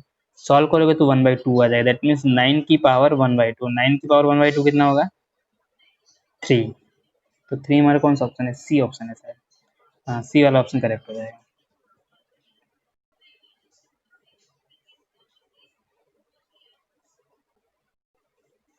नेक्स्ट है log 2/3, log 2/6, log 2/12 बताना है कि एपी जीपी एचपी किसमें है। तो इसमें एक log के लिए एक फॉर्मूला होता है, अगर लिखा हो log m/n तो इसको हम लिख सकते हैं log m divided by log n, यही होता है। log m/n जो होता है वो कितना होता है, log m divided by log n। ठीक है, तो यहाँ पे log 2/3 दे रखा है, तो यहाँ पे हम इसको लिख सकते हैं कि log 2 अपॉन में log 3 कॉमा log 2 डिवाइडेड में log 6 और log 2 डिवाइडेड में log 12। ठीक है, तो ऊपर log 2 सेम दे रखा है, वो हटा ही सकते हो, तो 1/log 3, 1/log 6, 1/log 12। इसको अगर 1 वाली चीज को अगर ऊपर लेके जाओ तो कितना आ जाएगा, log 3, log 6 और log 12। इसको चेक कर लो, अगर ये एपी में हुआ तो ये क्वेश्चन क्या हो जाएगा, एचपी में, क्योंकि हमने उल्टा किया है। अगर ये एचपी में आया तो क्वेश्चन क्या हो जाएगा, एपी में हो जाएगा। तो सबसे पहले हम इसको चेक कर लेते हैं, अगर ये एपी में हो तो आंसर एचपी में आ जाएगा। एपी के लिए क्या कंडीशन होती थी, अगर ए बी सी एपी में है तो क्या कंडीशन थी, 2b equals to a plus c. ठीक है, तो यहाँ वही कंडीशन लगा दो, इसको हटा रहे हैं हम। ठीक है, तो यहाँ पे कितना आ जाएगा, वही कंडीशन जब लगाएं, 2b 2 × log 6, 2 × log 6 equals to log 3 plus log 12। तो यहाँ पे कितना आ जाएगा, log 6 का square equal to log m plus log n, log mn होता है। तो यहाँ पे भी 36, log 36 यहाँ सेम आ रहा है, मतलब ये एपी में आ रहा है। अगर ये चीज एपी में आ रही है तो इसका रिवर्स वाला किसमें हो जाएगा, एचपी में, जो क्वेश्चन लेके हम चले जाएंगे। तो ऑप्शन नंबर इसका सी करेक्ट होगा। ठीक है guys, the integration factor of the differential equation this. Differential equation का इंटीग्रेशन फैक्टर हमें बताना है कि क्या होगा। ठीक है, तो इसको सबसे पहले सही तरीके से लिख लेते हैं, क्या क्वेश्चन दे रखा है। तो ये क्वेश्चन दे रखा है d Y over d x plus y equal to 1/x plus y/x। ठीक है, तो ये y इधर ले आओ तो कितना आ जाएगा, d Y over d x plus 1 - 1/x, common ले लिया, y इक्वल टू 1/x। ठीक है, तो इस टाइप का बन गया, d Y over d x plus p y equal to q, ये इस टाइप का बन गया। अब अगर इस टाइप का जो होता है उसके लिए इंटीग्रेशन फैक्टर क्या होता है, integration factor equal to e to the power integration of p into d x. यहाँ पे कितना है, इंटीग्रेशन ऑफ 1 - 1/x इंटू में डी एक्स। 1 का कितना होता है, x होता है, तो x माइनस 1/x का कितना होता है, log x होगा। तो इसको हम ब्रेक कर सकते हैं, e to power x upon e to power log x। a की पावर m माइनस n क्या होता है, a की power m divided by a की पावर n। तो e टू पावर x ऊपर ही रहेगा और अपॉन में कितना आ जाएगा, x आ जाएगा। तो कौन सा ऑप्शन करेक्ट हो जाएगा, बी। क्लियर है गाइस, अभी तक वीडियोज बना रहे थे तब तक कुछ नहीं हो रहा था, अभी एकदम से मौसम ऐसा चेंज हुआ है कि बारिश जैसी हो रही है, तो आपको उसमें आवाज़ आ रही होगी थोड़ी सी। ठीक है गाइस, कोई सुन नहीं, कोशिश करोगे उसको सुनने का। देखो तो यहाँ पे हाँ एक चीज, यहाँ पे ये value e to power log x कैसे आ गया, इसके लिए लॉग का एक फॉर्मूला होता है। फॉर्मूला क्या होता है, अगर ए की पावर में लिखा हो लॉग एक्स और बेस में ए, मतलब जो चीज यहाँ लिखी वही सेम चीज इधर लिखी, तो उसका आंसर जो आता है वो एक्स आता है। ये लॉग का एक फॉर्मूला होता है। सेम काम यहाँ पे हो रखा है, ई की पावर लॉग ऐसा दे रखा है, यहाँ पे सेम है, तो इसी ये आ जाएगा एक्स आ जाएगा। बी वाला ऑप्शन हमारा करेक्ट हो जाएगा। If B is a non-singular matrix and E is a square matrix, then determinant of B inverse A B is equal to, ये पूछा गया है। तो हमको एक फॉर्मूला पता है, डिटरमिनेंट ऑफ ए बी जो होता है वो क्या होता है, डिटरमिनेंट ऑफ ए इंटू में डिटरमिनेंट ऑफ बी। ठीक है, यहाँ पे क्या हो जाएगा, डिटरमिनेंट ऑफ बी, अगर 3 होंगे तो वैसे हो जाएगा डिटरमिनेंट ऑफ बी इनवर्स है, sorry, determinant of B inverse, determinant of A, determinant of B. फिर एक फॉर्मूला हमें और पता है, डिटरमिनेंट ऑफ ए की पावर एन, अगर ऐसा लिखा हो तो इसको हम ऐसा भी लिख सकते हैं, डिटरमिनेंट ऑफ ए और इसके बाहर में एन। तो डिटरमिनेंट ऑफ बी है उसकी पावर -1 है, -1 आ जाएगा, तो इसको हम कैसा लिख सकते हैं, डिटरमिनेंट ऑफ बी की power -1 into determinant of a into determinant of b. ये वाली चीज cancel, determinant of a answer आ जाएगा, जो कि हमारा कौन सा ऑप्शन करेक्ट हो जाएगा, बी वाला। ये भी बहुत अच्छा क्वेश्चन है। ठीक है, इस पे काफी क्वेश्चंस आईसीआर में, ठीक है, मेंस, इवन मेंस एग्जाम में भी ये क्वेश्चन कई बार पूछा गया है। F x equal to log x, ये आसान सा क्वेश्चन है, at x equal to e पूछा गया है, एफ डैश एक्स निकालना है, एक्स इक्वल टू ई पे ट्राई करना खुद से, हो जाएगा ये। A polygon has 44 diagonals, the number of its side is. तो पॉलीगन के हैं, the polygon has 44 diagonals, the number of its side is.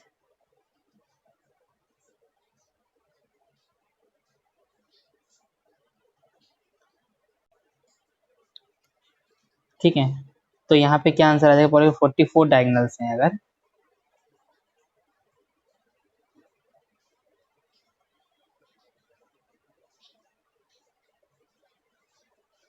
इसमें क्या कर सकते हो, एक इसके लिए 2 फॉर्मूले हैं। तो सबसे पहले क्या होता है, कोई भी पॉलीगन है मान लेते हैं, थोड़ा समझ लो फॉर्मूले को भी। पॉलीगन में कितने पॉइंट्स है, इसमें n पॉइंट्स है। लेट अस सपोज इसमें ये हेक्सागन है, इसमें 6 पॉइंट्स हैं, 6 साइड हैं।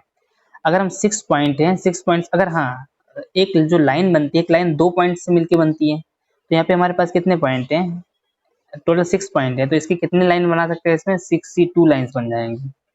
62 लाइन्स में से ये जो कॉर्नर पे लाइन्स हैं, ये सारी लाइन्स कैसी हैं, ये लाइन सारी साइड से हैं, और ये क्या है, ये डायगोनल से है, जो हमने डिफरेंट कलर से दिखाए हैं यहाँ पर, हाँ ब्लू कलर से, ये क्या है, सॉरी,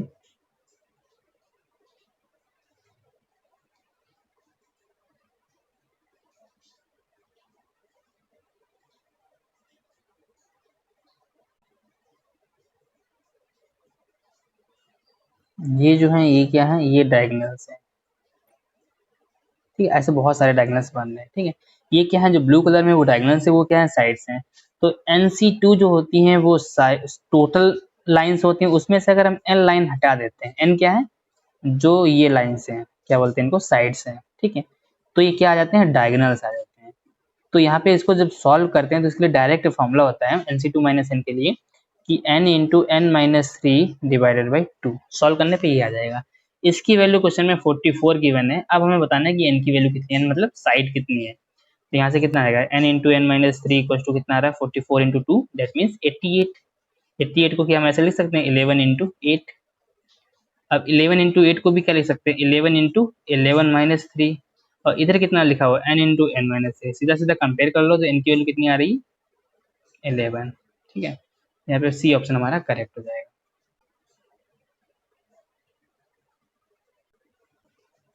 n+2 C8, ये क्वेश्चन अपने आप ट्राई कर सकते हो। NCR की वैल्यू कितनी होती है, factorial n upon factorial r factorial n minus r, और NPR कितना होता है, factorial n upon factorial n minus r। ठीक है, ट्राई करना है इस वाले क्वेश्चन को। The value of the expression this equal to this, ये अच्छा क्वेश्चन है। यहाँ पे अगर हम इसको क्या लिख सकते हैं, इसकी वैल्यू पूछेगी कितनी होगी, साइन की पावर 6 थीटा लिखा हुआ है, थोड़ा सा बड़ा कर लेते हैं इसको। साइन की power 6 theta plus cos power 6 theta plus 3 sine square theta cos square, ऐसा पूछा गया है। तो इसको क्या हम ऐसा लिख सकते हैं, साइन स्क्वायर थीटा का cube plus cos square theta का cube plus 3 sine square theta cos square theta, तो लिखा ही हुआ था। और ब्रैकेट में 1 को मल्टीप्लाई कर लो, 1 का मल्टीप्लाई कितना आ जाएगा, sine square theta plus cos square theta. ठीक है, तो यहाँ से अगर क्लियरली देखो तो a cube plus b cube plus 3ab और a प्लस बी, तो ये किसका फॉर्मूला हो गया, a प्लस बी का होल क्यूब। इसका मतलब sign square theta plus cos square theta का होल क्यूब। और sign square theta plus cos square theta का होल क्यूब कितना होता है, इसकी वैल्यू तो 1 हो जाएगी। तो यहाँ पे कितना आ जाएगा, 1 का क्यूब, 1 का क्यूब कितना होता है, 1 होता है। डी वाला ऑप्शन करेक्ट हो जाएगा।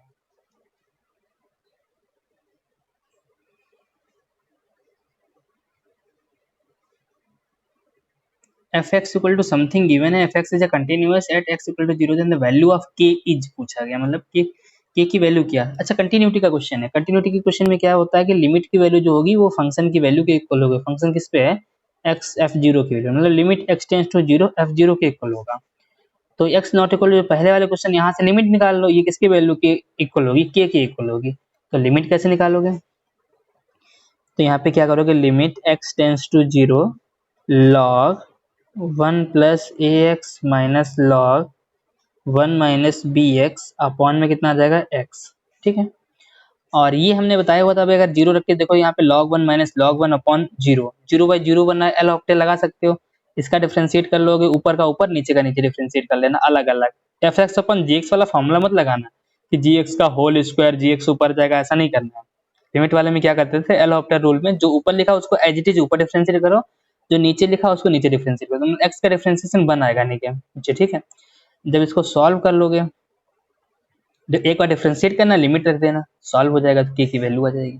निकाल के बताना क्या आंसर आता है, इसका बी ऑप्शन आएगा शायद, नॉट श्योर। ठीक है, एक बार ट्राई करना, जो भी आ रहा होगा, जो भी आंसर आ रहा होगा उसको एक बार कमेंट करना। सेम टाइप का क्वेश्चन है, इसमें क्या हो जाएगा, इसमें देखो एक्स लेस देन जीरो पे दे रखा है, ग्रेटर पे दे रखा है, इक्वल पे दे रखा है। ठीक है, तो यहाँ से क्या हो जाएगा, यहाँ से अब हमको एल एच एल निकालना पड़ेगा, आर एच एल निकालना पड़ेगा, और क्या निकालना पड़ेगा, f four, x equal to four, L H L R H L और एफ फोर निकाल के चेक करना। ठीक है, सेम टाइप का क्वेश्चन इसलिए स्किप कर रहे हैं। ठीक है, सेम टाइप का क्वेश्चन ये वाला भी है, सेम टाइप का ये तीनों ही क्वेश्चन सेम टाइप के, ट्राई कर लोगे इसको।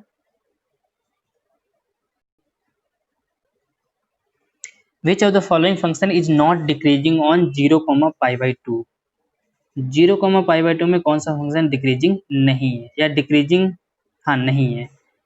तो cos x का जो फंक्शन होता है वो कैसा होता है,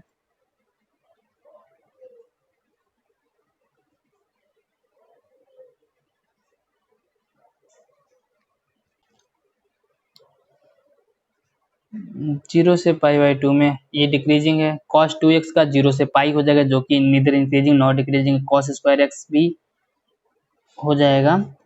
tan x का कैसा आता है,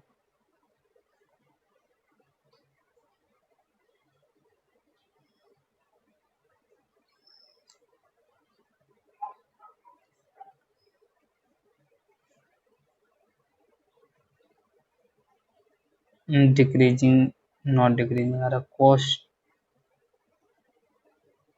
2x।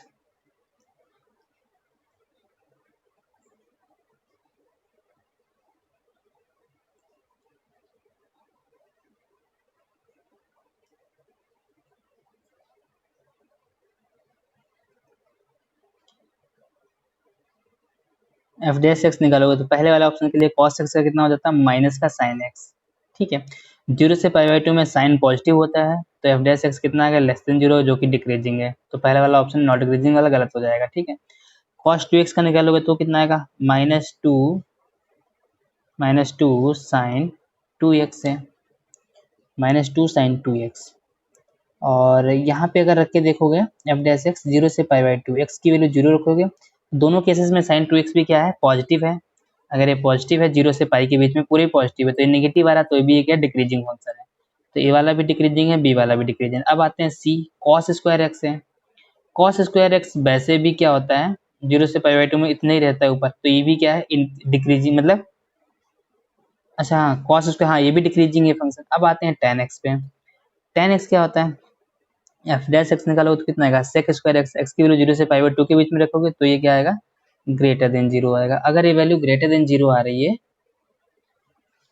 तो क्या हो जाएगा, ये इंक्रीजिंग फंक्शन हो जाएगा। ठीक है, अगर ये इंक्रीजिंग फंक्शन हो जाएगा तो यही क्वेश्चन क्या हो जाएगा, नॉट डिक्रीजिंग। तो हमारा डी वाला ऑप्शन करेक्ट हो जाएगा।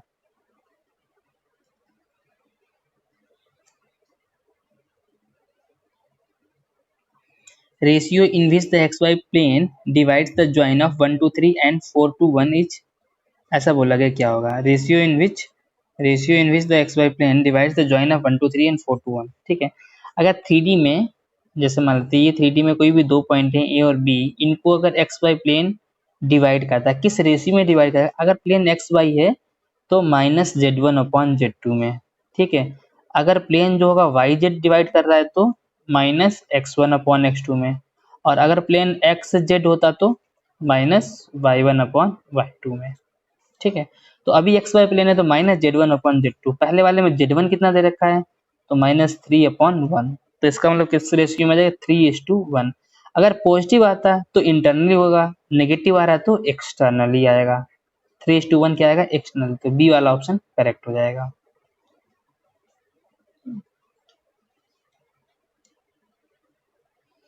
The point on the bay whose ordinate and abscissa change at the same rate।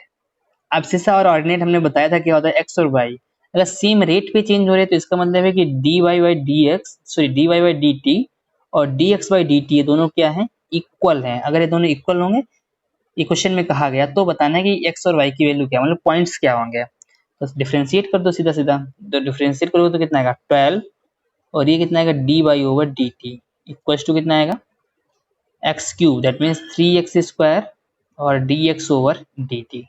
dx over d t, d Y over d t दोनों क्या है, इक्वल हैं, 3 से कैंसिल हो जाएगा, 4 आएगा। तो एक्स स्क्वायर की वैल्यू कितनी आ रही है, 4, तो एक्स की वैल्यू कितनी आ रही है, +-2। एक बार एक्स की वैल्यू 2 रखोगे तो वाई की वैल्यू कितनी मिलेगी, क्वेश्चन में रखोगे तो वाई की वैल्यू मिलेगी 2/3, और एक्स की वैल्यू अगर -2 रखोगे तो वाई की वैल्यू -2/3। तो यहाँ से क्या हो जाएगा, ए वाला ऑप्शन हमारा करेक्ट हो जाएगा। ठीक है गाइस, तो इतने ही क्वेश्चन थे हमारे पास। तो आई होप कि आप लोगों को थोड़ा सा सेशन ये अच्छा लगा होगा। ठीक है, तो अपने दोस्तों में ये वीडियो जरूर शेयर करना, और इस वीडियो में जितने क्वेश्चंस आपने किए अपनी तरफ से वो सारे क्वेश्चंस को कमेंट सेक्शन में जरूर बताना। जो क्वेश्चंस हमने पूछे हुए कमेंट सेक्शन में बताने के लिए वो जरूर बताना। ठीक है, और चैनल को अगर अभी तक सब्सक्राइब नहीं किया है तो इसको सब्सक्राइब कर दीजिए, क्योंकि अभी हम इसमें जब तक एग्जाम हो रहा है उससे पहले पहले 2 से 3 टेस्ट और लेके आएंगे जो आपके लिए बहुत हेल्पफुल होंगे। Okay guys, thank you guys, thanks for watching.